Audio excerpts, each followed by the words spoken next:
ताज़नि बरसातिन मटियारी ज़िले अंदर तबाही मचाए छड़ी।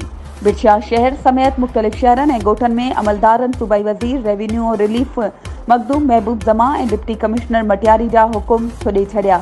मटियारी शहर समेत खैबर, खंडू स्टॉप ऐं बिरछा ऐं ॿियनि शहरनि जे मुख्य रोडनि, पोस्ट ऑफिसनि, सरकारी health centres, radio station, HESCO ऑफिसनि काफ़ी ॻोठनि मां हिन वक़्त ताईं बरसात जो गंदो पाणी निकाल न थी सघियो आहे, जे सबब शहरी ॿिटे अज़ाब में मुब्तला आहिनि।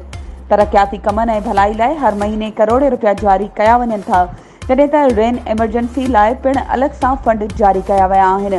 उन बावजूदि सूबाई वज़ीर रेवेन्यू रिलीफ मखदूम महबूब ज़मा ऐं डिप्टी कमिश्नर मटियारी जे बार हुकमनि बावजूदि इंतज़ामिया बरसाती गटर, नालनि ऐं नालियुनि जो गंदो पाणी निकाल करण में तमामु घणो सुस्त ॾिसण में अची रहिया आहिनि। हिन वक़्त ताईं बरसाति ऐं नालियुनि जो पाणी निकाल न थियण सबबि केतिरनि ई माण्हुनि जा घर रही विया आहिनि। बरसात जो पाणी जमा थियण करे गंदगी जो आज़ार पिणु वधी वियो आहे, जंहिं सबबि बीमारियुनि मुंहुं कढियो आहे।